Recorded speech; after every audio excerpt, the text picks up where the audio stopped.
पढ़ाई करके आईएएस बनना चाहती थी अफसाना, लेकिन उससे पहले ही परिजनों ने अफसाना की शादी कर दी। अब पति व ससुराल जन दहेज उत्पीड़न के कारण अफसाना के साथ आए दिन मारपीट करते हैं और ससुराल जनों के उत्पीड़न की शिकायत लगातार मिल रही है। थाना पहुंची अफसाना ने रोते बिलखते हुए कहा कि सब कुछ ठीक चल रहा है। उसकी पढ़ाई चल रही थी, जो आईएएस की तैयारी कर रही थी, वो पढ़ लिख कर आईएएस बनना चाहती थी, लेकिन घर वालों ने उसकी शादी कर दी, जिसके बाद लगातार उसे प्रताड़ित किया जाता है। जी, मेरी शादी 29 दिसंबर 2019 को हुई थी थाने भवन में, 1 साल पहले। जी, ये लोग, जबकि हमने रिश्ता करने से पहले हमने खुलासा करा था हमारे पास कुछ नहीं है, हम गरीब लोग हैं, हम 5 बहनें 2 भाई हैं, कमाने वाले सिर्फ मेरे पापा जी हैं कि हम नहीं कर सकते आपके यहाँ, हम गरीब आदमी हैं। तो इन लोगों ने कहा कोई बात नहीं, हमें दहेज नहीं चाहिए। तो मेरी फैमिली ने उन सब ने इनका दिल जीत लिया कि कोई बात नहीं, हमें लड़की चाहिए, बहू चाहिए, पढ़ी लिखी, तो सब कुछ मिल गया। लेकिन शादी के 5 दिन के बाद ही इन लोगों ने अपनी डिमांड मेरे सामने रखनी शुरू कर दी कि हमें कार नहीं दी, गाड़ी नहीं दी, ये नहीं दिया, एसी नहीं दी, ये सामान बड़े बड़े आइटम नहीं दिए। तो इन लोगों ने मुझे परेशान करना शुरू कर दिया, मेरे साथ मारपीट गाली गलौज करना शुरू कर दिया। और 9 महीने बाद फिर 20 सितंबर 2020 को मेरी बच्ची हुई। इन लोगों ने लिंक का पता लगाया कि बेटी है या बेटा, तो इन्होंने खाने में मुझे कुछ मिला के दिया जिससे मेरी बच्ची एक्सपायर होगी मेरे पेट में।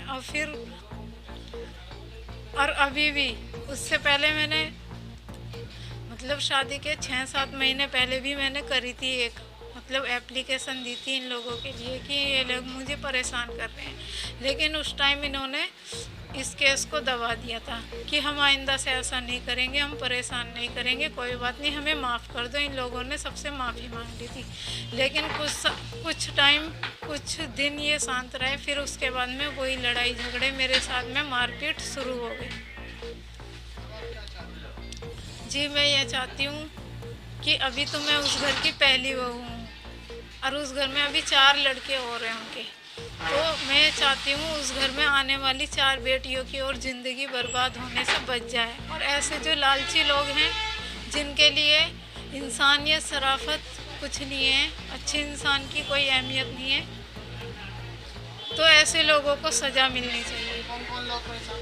जी, मेरी सास है फर्स्ट नंबर पे, मेरे शौहर हैं और मेरे देवर हैं, और मेरे साथ गाली गलौज करते हैं, बहुत परेशान करते हैं। मैं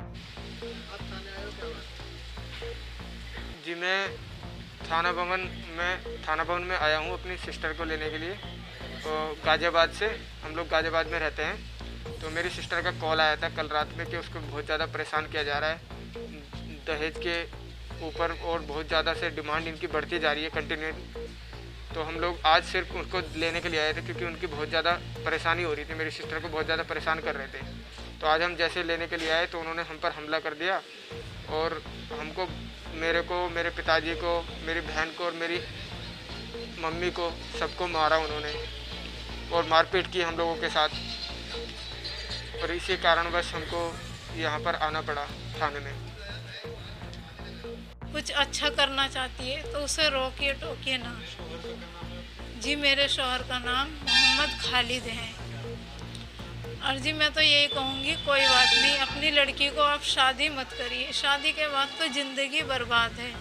मैं कहाँ पढ़ाई लिखाई में ध्यान था। आज आधी तैयारी मेरी हो चुकी थी आईएएस की, लेकिन माँ बाप को ये रिश्ता अच्छा लगा। ये लोग मीठे बोलने वाले हैं, इन लोगों ने मीठा बोल के फंसाया हमें और फिर बाद में इतना परेशान कर रहे हैं सामान के लिए। और मेरी जो भी चीज़ें थी, सोने चांदी की, जो भी मेरे माँ बाप ने मुझे दिया था, वो सब इन्होंने बेचकर शोरूम खरीद लिया।